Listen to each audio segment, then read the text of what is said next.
विश्व योग दिवस पालित। विश्व योग दिवस उपलक्षे भुवनेश्वर स्थित शिवानंद आश्रम अनुष्ठित हो जाइछि। स्वामी शिवानंद सरस्वती आदर्श अनुप्राणित होई समस्त गुरु भाई भौणी एथिरे अंशग्रहण करथिले। प्रथमे समस्त देवादेवी एवं स्वामी शिवानंद सरस्वती, स्वामी चिदानंद सरस्वती, स्वामी कृष्णानंद सरस्वती निकट में पुष्पमाल्य प्रदान पर यह कार्यक्रम अनुष्ठित होता।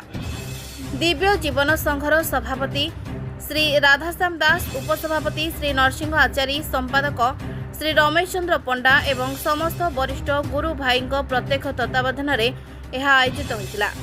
योगाचार्य श्री सरोज कुमार परिड़ा मार्गदर्शन में प्राय 12 गोटी योग एवं प्राणायाम प्रदर्शन कर समस्ते अनुकरण कर समस्ते योग करते।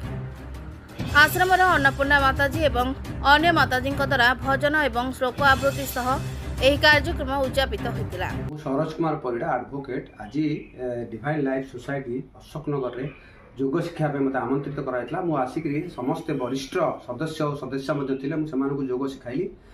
ये द्वादश योग इंटरनेशनल योग डे रे मु समस्त को योग शिखाइबार बहुत खुशी अनुभव कली। एवं ये योग समस्ते योग कले, सबुदिन सकाळे योग कले सेमानकर स्वास्थ्य एवं शरीर स्वास्थ्य रहिबो एवं पॉजिटिव थिंकिंग आसीबो, जहाँ फल कि समाज परिवर्तन आसीबो।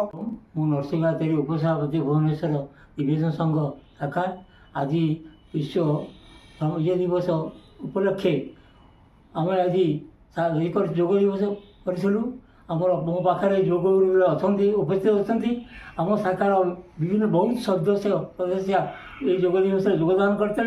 योग दिवस मुख्य उद्देश्य है योग द्वारा मनुष्यर स्वास्थ्य सुस्थ रहे और योग द्वारा मनुष्यर आध्यात्मिक जीवन उन्नति करे।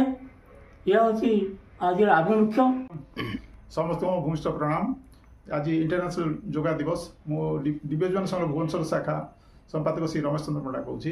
आज इंटरनेशनल योग दिवस उपलक्षे आम शिवानंद आश्रम परिसर यूनिट 2 अशोकनगर भुवनेश्वर ब्रांच तरफ योग दिवस पालन कर बहुत सदस्य जोग देते। आम योग गुरु श्री सरोज कुमार पंडा से आमको ट्रेनिंग देते। जेहेतु योग गुरु श्री शिवानंद सरस्वती महाराज आम हूँ मेन हूँ माने योग विषय में बहुत प्राधान्य देते। हिसाब से आम इंटरनेशनल योग रेगुलर प्रति वर्ष भी पालन कर अवसर आश्रम में पालित होती।